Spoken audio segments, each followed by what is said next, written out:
Pastor, ತಮ್ಮಿಂದ ನಾವು ಸ್ವಲ್ಪವಾದರೂ ತಿಳಿಲಿಕ್ಕೆ ಬಯಸುವಂಥ ಮತ್ತೊಂದು ಪ್ರಶ್ನೆ ಅಂದರೆ, ನಾನು ನಾನು ವೈಯಕ್ತಿಕವಾಗಿ ತಮ್ಮಲ್ಲಿ ಕಂಡ ಮತ್ತೊಂದು ಅಥವಾ ನನ್ನನ್ನು ಆಕರ್ಷಿಸಿದ ಇನ್ನೊಂದು ಬಹಳ ಒಳ್ಳೆಯ ವಿಚಾರ, ನೀವು ಪ್ರಾರ್ಥನೆ ಜೀವಿತದಲ್ಲಿ ನಿಮ್ಮನ್ನು ತೊಡಗಿಸಿಕೊಂಡಿರುವಂಥದ್ದು. ಮತ್ತು ನಿಮಗೆ ಇನ್ನೊಂದು ವಿಶೇಷ ವರ ಅಂತ ಹೇಳಿದರೆ ತಪ್ಪಿಲ್ಲ ಪಾಸ್ಟರ್, ನೀವು ಪ್ರಾರ್ಥನೆಯ ಜೀವಿತ ಮತ್ತು ಪ್ರಾರ್ಥನೆ ವಿವಿಧ ಆಯಾಮಗಳನ್ನ ನೀವು ಇತರರಿಗೆ ಅಥವಾ ಸಭೆಗಳಿಗೆ ಕಲಿಸುವಷ್ಟು ಶಕ್ತರು ಪಾಸ್ಟರ್. ಇದು ದೇವರು ನಿಮ್ಮಲ್ಲಿಟ್ಟಂಥ ಒಂದು ವಿಶೇಷ ಕೃಪೆ. ಹಾಗಾಗಿ ನನಗೆ ಖಂಡಿತ ಗೊತ್ತು ನಿಮಗೆ ಇದೊಂದು ಬಹಳ ದೊಡ್ಡ ವಿಷಯ. ಒಂದು ವೇಳೆ ನೀವು ಇದನ್ನು ದಿನಗಟ್ಟಲೆ ಮಾತನಾಡಲಿಕ್ಕೆ ಅದು ಕಲಿಸುವಷ್ಟು ಸಾಮರ್ಥ್ಯ ಹೊಂದಿದ್ದೀರಿ. ಸ್ವಲ್ಪ ಹೋದರೆ ಈ ಸಮಯದಲ್ಲಿ ಆ ಪ್ರಾರ್ಥನೆಯ ವಿವಿಧ ಆಯಾಮಗಳು, ಅದರಲ್ಲಿ ಆರಾಧನೆ ಸಹ ಬರ್ತದೆ, ವಿಜ್ಞಾಪನೆ ಪ್ರಾರ್ಥನೆ ಬರ್ತದೆ, ಮತ್ತು ಆತ್ಮಿಕ ಯುದ್ಧ, ನಾನು ಇದೆಲ್ಲವನ್ನು ನಿಮ್ಮಲ್ಲಿ ನೋಡಿದ್ದೇನೆ. ಹಾಗಾದರೆ ಇಂಥ ಒಂದು ವ್ಯತ್ಯಾಸಗಳನ್ನು ಅಥವಾ ನೀವು ಪ್ರಾರ್ಥನೆಯಲ್ಲಿ ಯಾವ್ಯಾವ ವಿಧದಲ್ಲಿ ನಿಮ್ಮನ್ನು ತೊಡಗಿಸ್ಕೊಂಡೋದ್ರಲ್ಲಿ ಫಲ ಕಂಡಿದ್ದೀರಿ, ದಯವಿಟ್ಟು ನಮಗೆ ತಿಳಿಸಿ ಪಾಸ್ಟರ್. ಮತ್ತು ಇದಕ್ಕೆ ನಿಮಗೆ ಪ್ರೋತ್ಸಾಹ, ಇದಕ್ಕೆ ನಿಮ್ಗೆ ಉತ್ತೇಜನಕಾರಿಯಾಗಿದ್ದ ವ್ಯಕ್ತಿಗಳು ಯಾರಾದರೂ ಇದ್ದರೆ ದಯವಿಟ್ಟು ತಿಳಿಸಿ ಪಾಸ್ಟರ್. ಲಿಯೋನಾರ್ಡ್ ರಾವೆನ್ಹಿಲ್ ಅನ್ನೋರು ಬರೆದಿರುವಂಥ ಪುಸ್ತಕ ವೈ ರಿವೈವಲ್ ಟ್ಯಾರೀಸ್, ಆ ಪುಸ್ತಕದಲ್ಲಿ ಅವರು ಒಂದು ಕೋಟ್ ಹೇಳ್ತಾರೆ. ಬೇರೆ ಬೇರೆ ಕೋಟ್ಸ್ ಇರ್ತಾವೆ, ಬೇರೆ ಬೇರೆ ಸೇವಕರು ಹೇಳಿದ್ದು. ಅದರೊಳಗೆ ಒಂದು ಕೋಟ್ ಅಂತಂದರೆ, prayer is as vast as God. ಪ್ರಾರ್ಥನೆ ಅಂತಂದರೆ ಆ ವಿಷಯ ದೇವರಷ್ಟೇ ವಿಸ್ತಾರವಾದದ್ದು. ಅದ್ರ ಬಗ್ಗೆ ಯಾರೂ ನಾನು ಪೂರ್ಣ ಕಲ್ತು ಮುಗಿಸಿದ್ದೀನಿ ಹೇಳೋಕ್ಕಾಗೋದಿಲ್ಲ. ಇನ್ನೊಂದ್ಸತಿ ಇಂಗ್ಲೀಷಲ್ಲಿ ಹೇಳಿ pastor. Prayer is as vast as God. ಪ್ರಾರ್ಥನೆಯು ದೇವರಷ್ಟೇ ವಿಸ್ತಾರವಾದದ್ದು. ದೇವರು ಏನೇನು ಮಾಡ್ತಾನೆ ಅದರ ವಿಷಯವನ್ನು ಪ್ರಾರ್ಥನೆ ಒಳಗೊಂಡಿದೆ ಅಂತ. ಅಂದರೆ prayer is not God, but prayer belongs to God, but it is as vast as God. It's such a big subject ಅಂತ. ಇದು ಅವರ ಸ್ಟೇಟ್ಮೆಂಟ್ ಅಥವಾ ಅವ್ರು ಬೇರೆ ಯಾರ್ದು ಹೇಳಿ ಪಾಸ್ಟರ್. ಸೊ ಪ್ರೇಯರ್ ಬಗ್ಗೆ ನಾವು ತಿಳ್ಕೊಂಡಿದ್ದ ವಿಷಯಗಳನ್ನು ಮಾತ್ರ ನಾವು ಹೇಳ್ಬೋದು, ಕಲಿಸ್ಬೋದು ಯಾರಿಗಾದ್ರೂ. ಪ್ರಾರ್ಥನೆ it speaks up hour dependence on god. ದೇವರನ್ನು ನಾನು ಅವಲಂಬಿಸಿದ್ದೇನೆ ಅನ್ನೋದನ್ನು ಹೇಳ್ತದೆ. ದೇವರನ್ನು ಅವಲಂಬಿಸದೇ ಇದ್ದ ವ್ಯಕ್ತಿ ಪ್ರಾರ್ಥನೆ ಮಾಡುವುದಿಲ್ಲ. ಒಬ್ಬ ಗರ್ವಿಷ್ಠ ವ್ಯಕ್ತಿ ಪ್ರಾರ್ಥನೆ ಮಾಡುವುದಿಲ್ಲ. ಒಬ್ಬ ಸ್ವಾರ್ಥಿ ದೇವರನ್ನು ಪ್ರಾರ್ಥನೆ ಮಾಡುವುದಿಲ್ಲ. ಸ್ವಸುಖವನ್ನೇ ನೋಡಿಕೊಳ್ಳುವನು ದೇವರನ್ನು ಪ್ರಾರ್ಥಿಸುವುದಿಲ್ಲ. ಯಾಕಂತಂದರೆ ಅವನಿಗೆ ದೇವರು ಬೇಡ, ತಾನೇ ದೇವರು, ತನಗೆ ತಾನೇ ಪ್ರಾರ್ಥನೆ ಮಾಡಿಕೊಳ್ಳುತ್ತಾನೆ. ಅದೇ ಅರ್ಥದಲ್ಲಿ ಒಬ್ಬ ಗರ್ವಿಷ್ಠ ವ್ಯಕ್ತಿ ಆರಾಧನೆ ಮಾಡಲಿಕ್ಕೆ ಆಗೋದಿಲ್ಲ. ಯಾಕಂದರೆ ಈ ಈಸ್ ಸೀಕ್ರೆಟ್ಲಿ ವರ್ಷಿಪಿಂಗ್ ಹಿಮ್ಸೆಲ್ಫ್. ಆಮೇಲೆ ಒಬ್ಬ ಸ್ವಾರ್ಥಿ ದೇವರನ್ನು ಆರಾಧನೆ ಮಾಡಲಿಕ್ಕೆ ಆಗೋದಿಲ್ಲ. ಯಾಕಂದರೆ ತನ್ನದೇ ಲಾಭ ಹುಡುಕುವಂಥ ವ್ಯಕ್ತಿ ಅವನು ದೇವರನ್ನು ಯಥಾರ್ಥವಾಗಿ ಆರಾಧನೆ ಮಾಡಲಿಕ್ಕೆ ಆಗೋದಿಲ್ಲ. ಮತ್ತೊಬ್ಬ ಸೊಕ್ಕಿನ ವ್ಯಕ್ತಿ ದೇವರನ್ನು ಆರಾಧನೆ ಮಾಡಲಿಕ್ಕೆ ಆಗೋದಿಲ್ಲ. ಪ್ರಾರ್ಥನೆ ಮತ್ತು ಆರಾಧನೆ ಎರಡು ಕೂಡಿ ಹೋಗ್ತವೆ. Or else or another meaning is, ಪ್ರಾರ್ಥನೆ ಅಂದರೆ ಆರಾಧನೆ, ಆರಾಧನೆ ಅಂದರೆ ಪ್ರಾರ್ಥನೆ ಅನ್ನುವಷ್ಟು ಒಂದಕ್ಕೊಂದು ಹೊಂದಿಕೆ ಆಗಿರುವಂಥ ವಿಷಯಗಳು, ಆದರೂ ವಿಭಿನ್ನವಾಗಿರುವಂಥ ವಿಷಯಗಳು. ಯಾಕಂದರೆ ಪ್ರೇಯರ್ನಲ್ಲಿ you are talking to God, ಆರಾಧನೆಯಲ್ಲಿಯೂ you are talking to God. ಹೌದಲ್ಲ? ಅದೇ, but they are in different levels ಅಷ್ಟೇ. ಪ್ರಾರ್ಥನೆಯೊಳಗೆ ನಾನು ದೇವರನ್ನು ಅವಲಂಬಿಸಿದ ಬಗ್ಗೆ ಹೇಳ್ತೇನೆ. ಆರಾಧನೆಯೊಳಗೆ ದೇವರು ನನಗೆ ಏನೇನಾಗಿದ್ದಾನೆ ಅನ್ನೋದು ಆತನಿಗೆ ಹೇಳ್ತೇನೆ. ಸೊ ನಾನು ಪ್ರಾರ್ಥನೆ ಮಾಡುವಾಗ ನಾನು ಎಷ್ಟು ದೇವರನ್ನು ಆತುಕೊಂಡಿದ್ದೇನೆ ಎಂಬುದನ್ನು ನನ್ನ ಪ್ರಾರ್ಥನೆ ಮೂಲಕವಾಗಿ ನಾನು ತೋರಿಸ್ತೇನೆ. If I am totally dependent on God, my life will be totally prayer. ಇಲ್ಲಂತಂದರೆ ನಾನು ನನ್ನದು ಮಾಡ್ಕೊತಿರ್ತೇನೆ, ಯಾವಾಗ ದೇವರ ಅವಶ್ಯಕತೆ ಇರ್ತದೆ ಅವಾಗ ಹೋಗಿ ನಾನು ಪ್ರಾರ್ಥನೆ ಮಾಡ್ತೇನೆ ಅನ್ನುವಂಥ ಭಾವ ತಪ್ಪಲ್ಲ ಪಾಸ್ಟರ್. ಸೊ ಕೆಲವು ವೇಳೆ ಯಾವ ರೀತಿ ನಮ್ಮ ಭಾವನೆ ಇರ್ತದೆ ಅಂತಂದರೆ, ಐ ಕ್ಯಾನ್ ಮ್ಯಾನೇಜ್, ನಡೀತದೆ, ನಾನು ನಡೆಸ್ತೇನೆ ಬಿಡ್ರಿ, ಇದಾಗ ದೇವ್ರನ್ನ ಯಾಕೆ ಕರೀದು, ಸುಮ್ಮನೆ ನಮ್ಮ ಪಾಡಿಗೆ ನಾವು ನಡೆಸ್ಕೊಂಡು ಹೋಗ್ತೇವೆ. ಅಂದರೆ ಸ್ವಂತ ಶಕ್ತಿ ಮೇಲೆ ಆತ್ಕೊಂಡು, ತಮ್ಮ ಸ್ವಂತದನ್ನು ಆತುಕೊಳ್ಳುವಂಥದ್ದು. ಸೊ ಪ್ರಾರ್ಥನೆ ಅದರಿಂದ ನಮ್ಮನ್ನು ಬಿಡಿಸ್ತದೆ, ನಮ್ಮನ್ನು ನಾವೇ ಆತುಕೊಳ್ಳುವುದರಿಂದ ನಮ್ಮನ್ನು ಬಿಡಿಸ್ತದೆ. It makes us depend on God. So ಪ್ರಾರ್ಥನೆಯಲ್ಲಿ ಒಂದು ವಿಚಿತ್ರವಾದ ಸಂಗತಿ ಅನೇಕರನ್ನು ಎಚ್ಚರಿಸುವಂಥದ್ದು ಏನಂತಿದ್ರೆ, ನಾವು ಪ್ರಾರ್ಥನೆಯಲ್ಲಿ ಸ್ವಕನಿಕರದಿಂದ ನಮಗಾಗಿ ಅಳುತ್ತಾ ಪ್ರಾರ್ಥಿಸುವಂಥದ್ದು. ನಮ್ಮ ಬಗ್ಗೆ ನಾವು ಕೆಟ್ಟ ಅನಿಸ್ಕೊಳ್ಳೋದು. ನಾನಿಷ್ಟು ಚೆನ್ನಾಗಿದ್ದೇನೆ, ನಾನಿಷ್ಟು ನೀತಿವಂತನಾಗಿದ್ದೇನೆ, ನಾನು ಇಷ್ಟು ಒಳ್ಳೆಯವನಾಗಿದ್ದೇನೆ, ನಾನಿಷ್ಟು ಕಷ್ಟಪಡ್ತೇನೆ, ಇಷ್ಟು ಸೇವೆ ಮಾಡ್ತೇನೆ, ನನಗೇ ದೇವ್ರು ಹೀಗೆ ಮಾಡ್ತಾ ಇದ್ದಾನೆ. ಸ್ವಾನುಕಂಪ. ಹಾಂ, ಸ್ವಕನಿಕರ ಅಂತ ಹೇಳಿ. ಸ್ವಕನಿಕರ, ಸೆಲ್ಫ್ ಪಿಟಿ. Self pity. ಅದ್ರ ಮೂಲಕವಾಗಿ ನಮಗಾಗಿ ನಾವು ಎಷ್ಟೋ ಕಣ್ಣೀರು ಸುರಿಸ್ಕೊಂಡಿದ್ದೇವೆ. ನಮ್ಮ ಬಗ್ಗೆ ನಾವು ಕೆಟ್ಟ ಎನಿಸ್ಕೊಂಡು, ನನಗೆ ಇಷ್ಟೆಲ್ಲ ಸೇವೆ ಮಾಡಿದರೂ ಜನರು ನನ್ನನ್ನು ಹೀಗೆ ಅಂತಾರೆ, ನನ್ನ ನಿಂದಿಸ್ತಾರೆ, ತಿರಸ್ಕರಿಸ್ತಾರೆ, ಹೊರಗೆ ಹಾಕ್ತಾರೆ, ನನಗೆ ಬಗ್ಗೆ ಕೆಟ್ಟದನ್ನು ಮಾತಾಡ್ತಾರೆ, ಕೆಟ್ಟದನ್ನು ಹರಡ್ತಾರೆ ಅಂತ ಎಷ್ಟೋ ವೇಳೆ ನಾವು ಬೇರೆಯವ್ರ ಬಗ್ಗೆ ನಾವು ಕೆಟ್ಟ ಎನಿಸ್ಕೊಳ್ಳೋದಕ್ಕೆ ಕಾರಣ ನಮ್ಮ ಬಗ್ಗೆ ನಾವು ಕನಿಕರ ಪಟ್ಟುಕೊಳ್ತಾ ಇದ್ದೇವೆ. ದಟ್ ಈಸ್ ಏನಂತಾರೆ, ಪ್ರೈಡ್ ಇನ್ ಅನದರ್ ಫಾರ್ಮ್.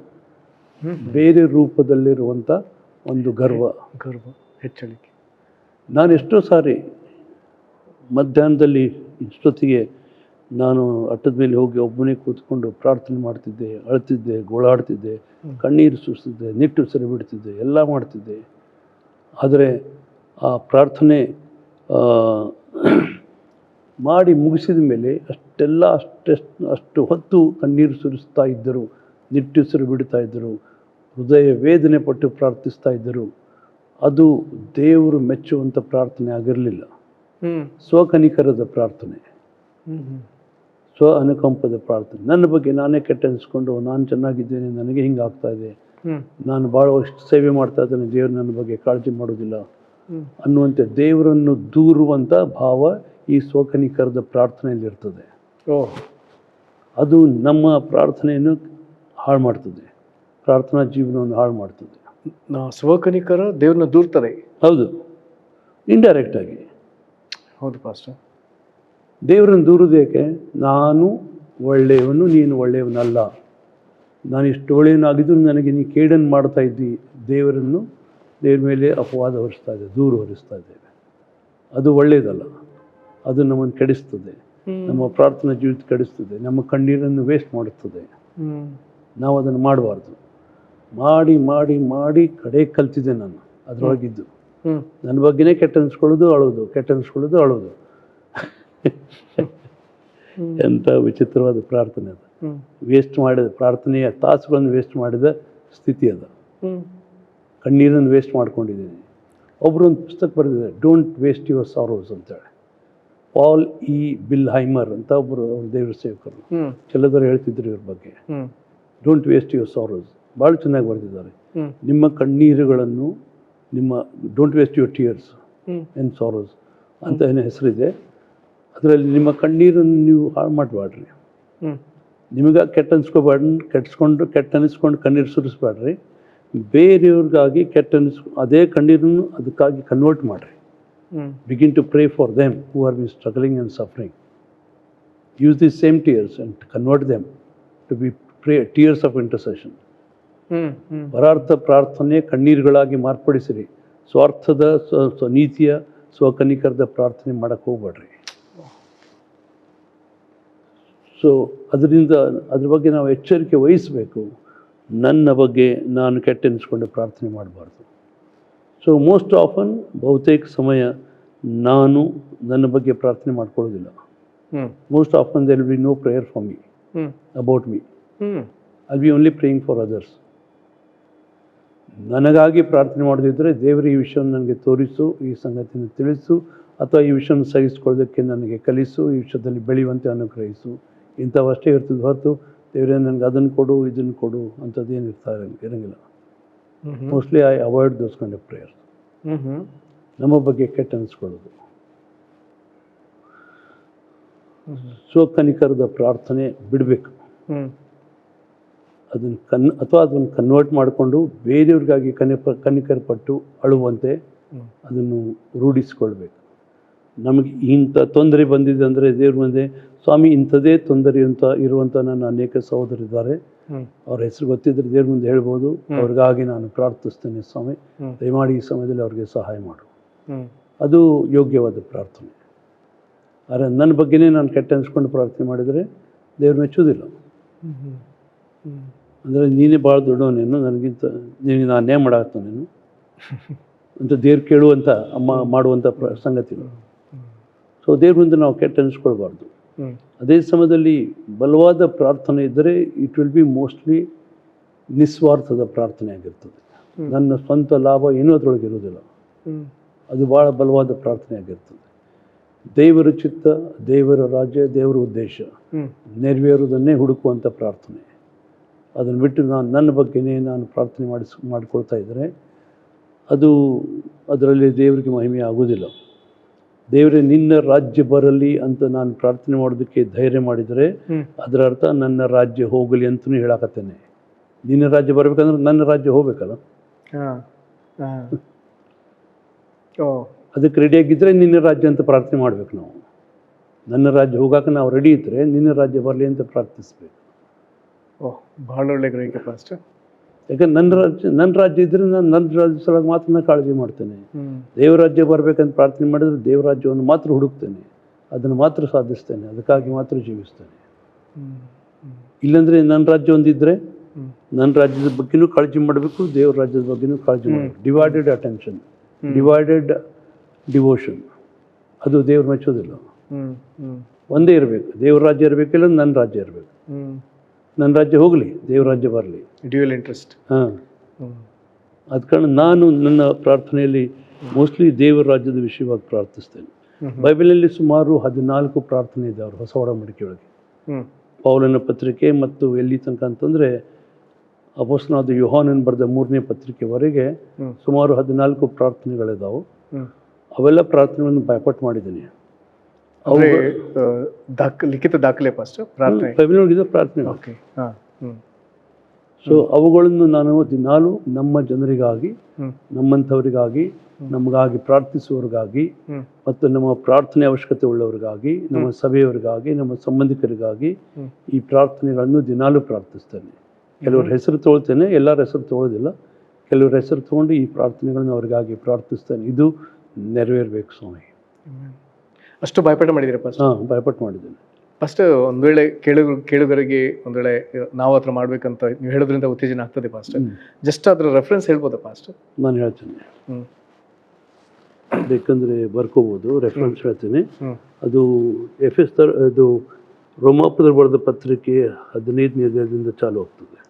ಇದೆಲ್ಲವೂ ಪತ್ರಿಕೆಗಳಲ್ಲಿ ಬರುವಂಥದ್ದು? ಆ ಪತ್ರಿಕೆಗಳಲ್ಲಿ ಬರುವಂಥದ್ದು. 15 ಪಾಸ್ಟರ್? 15, 13. ನಿರೀಕ್ಷೆ ಮೂಲನಾದ ದೇವರ ನಂಬಿಕೆಯಿಂದ ಉಂಟಾಗುವ ಸಂತೋಷವನ್ನು, ಮನಃಶಾಂತಿಯನ್ನು ನಿಮಗೆ ಪರಿಪೂರ್ಣವಾಗಿ ದಯಪಾಲಿಸಿ ನೀವು ಪವಿತ್ರಾತ್ಮನ ಬಲಗೊಡಿದವರಾಗಿ ನಿರೀಕ್ಷೆಯಲ್ಲಿ ಅಭಿವೃದ್ಧಿಯನ್ನು ಹೊಂದುವಂತೆ ಅನುಗ್ರಹಿಸಲಿ. ಇದು 2ನೇದು. ಇದಕ್ಕಿಂತ ಮುಂಚೆ ಇನ್ನೊಂದು ಪ್ರಾರ್ಥನೆ ಇದೆ. ಅದೇ 15ನೇ ಅಧ್ಯಾಯದಲ್ಲಿ 12 ಪಾಸ್ಟರ್? 15ನೇ ಅಧ್ಯಾಯದಲ್ಲಿ 5ನೇ ವಚನ. ಆ ಸ್ಥಿರಚಿತ್ತವನ್ನು ಆದರಣೆಯನ್ನು ಕೊಡುವ ದೇವರು ನೀವು ಕ್ರಿಸ್ತ ಯೇಸುವನ್ನು ಅನುಸರಿಸಿ ಒಂದೇ ಮನಸ್ಸುಳ್ಳವರಾಗಿರುವಂತೆ ನಿಮಗೆ ದಯಪಾಲಿಸಲಿ. ಆಮೇಲೆ ಇದು mostly I pray for the pastors and leaders. ನಮ್ಮಲ್ಲಿ ಒಂದೇ ಮನಸ್ಸು ಬರಬೇಕು ಅಂತ. ಓಕೆ. ಇದು 13? ಅದೇ ರೀತಿ ನಮ್ಮ ನಡುವೆ ಒಂದು ಮನಃಶಾಂತಿ ಇರಬೇಕು ಅಂತ, ಪವಿತ್ರಾತ್ಮದಿಂದ ಉಂಟಾಗುವ ಮನಃಶಾಂತಿ.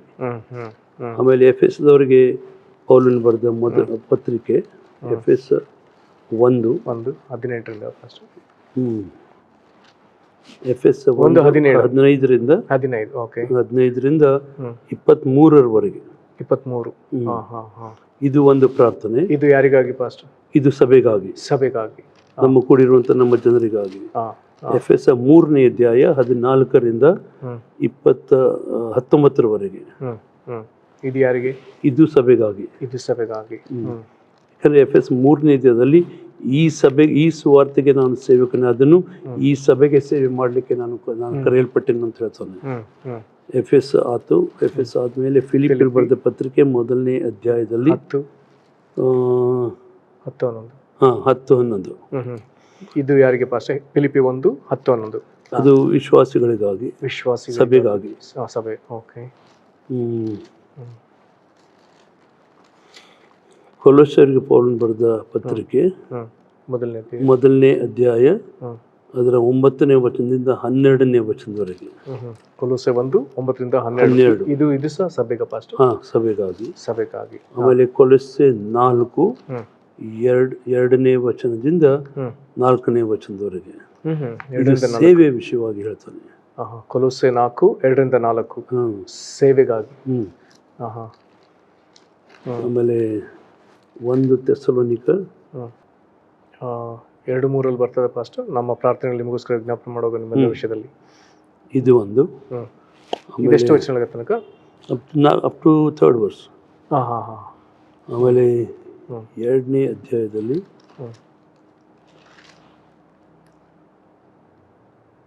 ಫಸ್ಟ್ ಇದು 1 ಥೆಸಲೋನಿಕ 1:3 ವಚನ. ಅದು ಯಾರಿಗೆ? ಅದು ಸಭೆಗೆ, ಸಭೆಗಾಗಿ, ಓಕೆ, ವಿಶ್ವಾಸಗಳಿಗಾಗಿ. 3ನೇ ಅಧ್ಯಾಯದಲ್ಲಿ ಅದರ 12-13ನೇ ವಚನ. 1 ಥೆಸಲೋನಿಕ 5ನೇ ಅಧ್ಯಾಯದ 23ನೇ ವಚನ. ಇದು ಸಹ ಸಭೆಗೇನೆ 3ನೇ ಅಧ್ಯಾಯ. 5ನೇ ಅಧ್ಯಾಯ ಇದು 23-24 ಫಸ್ಟ್. 23 ಅಷ್ಟೇ. 23-24 ಎರಡು. 2 ಥೆಸಲೋನಿಕ ಅದರ 1:11. 1:11. ಆಮೇಲೆ 2ನೇ ಅಧ್ಯಾಯದಲ್ಲಿ ಇದೆಲ್ಲೂ ಸಭೆಗಾಗಿ ಬರ್ತದೆ. ಅದರ 16-17ನೇ ವಚನ. 2ನೇ ಅಧ್ಯಾಯ 16-17ನೇ ವಚನ. ಆಮೇಲೆ ಇದು ಸಹ ಸಭೆಗಾಗಿ.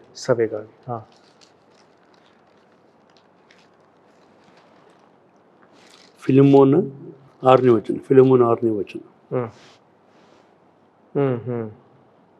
ಇದು ಸಹ ಸಭೆನೇ. ವೈಯಕ್ತಿಕವಾಗಿ ಪ್ರತಿಯೊಬ್ಬ ವಿಶ್ವಾಸಿಗಾಗಿ. ಇಬ್ರಿಯರಿಗೆ ಬರೆದ ಪತ್ರಿಕೆ ಅದರ 13ನೇ ಅಧ್ಯಾಯದಲ್ಲಿ 20-21. ಇದು ಸಹ ಸಭೆಗಾಗಿ. ಆಮೇಲೆ ಯೋಹಾನ್ ಬರೆದ 3ನೇ ಪತ್ರಿಕೆ 2ನೇ ವಚನ.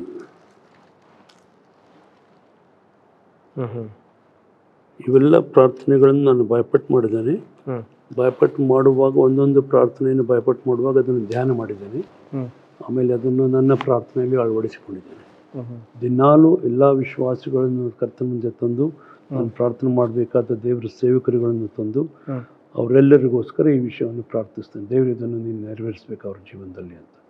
ವಿಶೇಷವಾಗಿ ಮೊದಲನೇ ಪ್ರಾರ್ಥನೆ ಅಪೊಸ್ತಲನಾದ ಪೌಲನು ಸೇವಕರುಗಳ ನಡುವೆ ಆ ಒಮ್ಮನಸ್ಸು ಇರಬೇಕು ಅಂತ ಪ್ರಾರ್ಥಿಸ್ತಾನೆ. ಅದನ್ನು ಬಲವಾಗಿ ಪ್ರಾರ್ಥಿಸ್ತೇನೆ. ಯಾಕಂದ್ರೆ ಈಗ ದಿನಗಳಲ್ಲಿ ನಾನು ಗಮನಿಸ್ತಾ ಇದ್ದೇನೆ, ಸೇವಕರ ನಡುವೆ ಮನಸ್ಸು ಒಡೆಯುವಂಥ, ಸಂಬಂಧಗಳನ್ನು ಕೆಡಿಸುವಂಥ ಅನೇಕ ಸಂಗತಿಗಳು ನಡೀತಾ ಇವೆ. ಆ ಒಮ್ಮನಸ್ಸು ಇರಬೇಕಂತ ಯಾರೂ ನಾವು ಪ್ರಾರ್ಥನೆ ಮಾಡುವುದಿಲ್ಲ. ಸುಮ್ಮನೆ ನಾವು ಮಾತಾಡ್ತೇವೆ ಹೊರತು ಪ್ರಾರ್ಥನೆ ಮಾಡುವುದಿಲ್ಲ. ಪ್ರಾರ್ಥನೆ ಮಾಡಬೇಕು. ಸೊ ಈ ಪ್ರಾರ್ಥನೆಗಳನ್ನು ನಮ್ಮ ಪ್ರಾರ್ಥನೆಗಳಲ್ಲಿ ಅಳವಡಿಸಿಕೊಂಡು ನಮ್ಮ ಜನರಿಗಾಗಿ ಪ್ರಾರ್ಥಿಸಬೇಕು. ದಿನಾಲೂ ಪ್ರಾರ್ಥಿಸಬೇಕು. ಇದು ಭಾಳ ಒಂದು ವ್ಯತ್ಯಾಸ ಅನಿಸ್ತು ಪಾಸ್ಟರ್. ಅಪರೂಪದ ವಿಚಾರ ಏನು ಅನಿಸ್ತು. ರೂಢಿ ಮಾಡ್ಕೋಬೇಕು. ವಾಕ್ಯವನ್ನೇ ಪ್ರಾರ್ಥಿಸ್ತಾ ಇದ್ದೇವೆ. ಅದು ನಮ್ಮ ಪ್ರಾರ್ಥನೆಗಿಂತ ಬಲಿಷ್ಠವಾಗಿರ್ತದೆ. ನಮ್ಮ ಸ್ವಂತ ಮಾತುಗಳ ಪ್ರಾರ್ಥನೆಗಿಂತ. ಒಬ್ಬ ಸಹೋದರಿ ಒಂದು ಮೀಟಿಂಗ್ನಲ್ಲಿ ಅವರು ಕೇರಳದಿಂದ ಒಬ್ಬ ದೇವ್ರ ಸೇವಕರು ಬಂದಿದ್ರು. ಫಸ್ಟ್ ಇದು ಯಾವುದಕ್ಕೆ ಕುರಿತಾಗಿ ಮಾತಾಡ್ತಿದ್ರಿ? ಆತ್ಮಿಕ ಅಭಿವೃದ್ಧಿ ಬಗ್ಗೆ. ಆತ್ಮಿಕ ಅಭಿವೃದ್ಧಿ. ಓಕೆ. ಕೇರಳದಿಂದ ಒಬ್ಬರು ಸೇವಕರು ಬಂದು ಇಬ್ರಿಯ ಭಾಷೆ ಕಲಿತವರು, ಇಬ್ರಿ ಭಾಷೆಯಿಂದ ಕನ್ನಡ ಭಾಷೆಗೆ ಅಥವಾ ನಮ್ಮ ಸ್ಥಾನಿಕ ಭಾಷೆಗೆ ಬರುವಾಗ ಎಷ್ಟು ವ್ಯತ್ಯಾಸ ಆಗ್ತದೆ, ಅದು ಎಷ್ಟು ಆಳವಾಗಿದೆ, ಎಷ್ಟು ಬಲವಾಗಿದೆ ಅಂತ ಏನು ಹೇಳ್ತಾ ಇದ್ರು. ಎಲ್ಲ ಅದ್ಭುತವಾಗಿ ಕೇಳಿದ್ವಿ, ನಾವು ಆಶ್ಚರ್ಯಪಟ್ಟಿವಿ. ಯಾಕಂದರೆ ದೇವ್ರ ವಾಕ್ಯ ಇಷ್ಟು ಆಳವಾಗಿದೇನೋ ಅಂತ ಅದ್ಭುತವಾಗಿ ಹೇಳಿದ ಮೇಲೆ ಒಬ್ಬರು ಸಹೋದರಿ ಬಂದಿದ್ಲು. ಅವ್ರು ಯಾವಾಗಲೂ ಬರೀ ಇಂಥ ಕೂಟಕ್ಕೆ ಮಾತ್ರ ಬರ್ತಾರೆ, ಚರ್ಚಿಗೆ ಬರೋದಿಲ್ಲ. ಸೊ ಅವರು ಬಂದಿದ್ದರು. ಬಂದು ದಯಮಾಡಿ ನನ್ನ ತಲೆ ಮೇಲೆ ಕೈ ಇಟ್ಟು ಪ್ರೇಯರ್ ಮಾಡಿರಿ ಅಂತ ಹೇಳಿದರು. ಪ್ರೇಯರ್ ಮಾಡ್ತೇನೆ, ಆದರೆ ಯಾಕೆ ಏನು ಪ್ರೇಯರ್ ಮಾಡಬೇಕು ಅಂತ ಕೇಳಿದ್ರು. ನಿಮ್ಮ ತಲೆಯೊಳಗೆ ನೀವು ಏನೇನು ಜ್ಞಾನ ಗ್ರಹಿಸ್ಕೊಂಡಿದ್ದೀರಿ ಅದನ್ನೆಲ್ಲ ದೇವರು ನನ್ನ ತಲೆಯಲ್ಲೂ ಕೊಡಬೇಕಂತ ಪ್ರೇಯರ್ ಮಾಡಿರಿ. ನಾನು ಪ್ರಾರ್ಥನೆ ಮಾಡಿದರೆ ದೇವರು ಉತ್ತರ ಕೊಡೋದಿಲ್ಲ ಅಂತ ಅವ್ರು ಹೇಳಿದರು. ಯಾಕಂದರೆ ನಾನು ಇದನ್ನು ಪಡ್ಕೊಳ್ಳಿಕ್ಕೆ ಏನು ಪ್ರಯಾಸ ಪಟ್ಟಿದ್ದೇನೆ, ಎಷ್ಟು ಸಮಯ ಕೊಟ್ಟಿದ್ದೇನೆ, ಎಷ್ಟು ದೇವ್ರ ಮುಂದೆ ಸಮಯ ಕಳೆದಿದ್ದೇನೆ, ಅದೆಲ್ಲೂ ನಿಮ್ಗೆ ಕೊಡ್ಲಿಕ್ಕೆ ಆಗೋದಿಲ್ಲ. ಯಾಕಂದ್ರೆ ನೀವು ಕೊಡಬೇಕಲ್ಲ ದೇವ್ರಿಗೆ ಟೈಮ್. ಕೊಟ್ಟಿಲ್ಲ ಅಂದರೆ ಹೆಂಗೆ ಬರ್ತದೆ? ನೀವಾಗಿ ಸ್ವತಃ ದೇವ್ರ ಮುಂದೆ ಕೂತ್ಕೊಂಡು ಕಲೀರಿ, ಅವಾಗ ಬರ್ತದೆ. ದೇವರು ನಿಮಗೆ ಕಲಿಯುವಂಥ ಅವಕಾಶ, ಒಂದು ಸಾಮರ್ಥ್ಯ ಕೊಡಲಿ ಅಂತ ಅಷ್ಟೇ ಪ್ರಾರ್ಥನೆ ಮಾಡ್ತೀನಿ ಹೊರತು ನನ್ನ ತಲೆಯಲ್ಲಿ ನಾನೇನು ಪಡ್ಕೊಂಡಿದ್ದಾನೆ ಅದೆಲ್ಲ ಇವ್ರಿಗೆ ಕೊಡೋದು ಸ್ವಾಮಿ ಅಂತ ಕೇಳಿದರೂ ಸಹ ಅದು ಉತ್ತರ ಸಿಗೋದಿಲ್ಲ ಅಂತ ಹೇಳಿದರು. ಓಕೆ. ನಿಜ ಪಾಸ್ಟರ್, ನೀವು ಇಷ್ಟು ವರ್ಷದಲ್ಲಿ ಪಡೆದಿರೋ ಅಪಾರ ವಿಷಯಗಳನ್ನ ನಾವು ಸ್ವಲ್ಪ ಹೊತ್ತಿನ ಈ ರೆಕಾರ್ಡಿಂಗ್ ಅಲ್ಲಿ ತಕೊಳ್ಳಿಕ್ಕೆ ಸಾಧ್ಯ ಇಲ್ಲ ಹೌದು. ಪಾಸ್ಟರ್.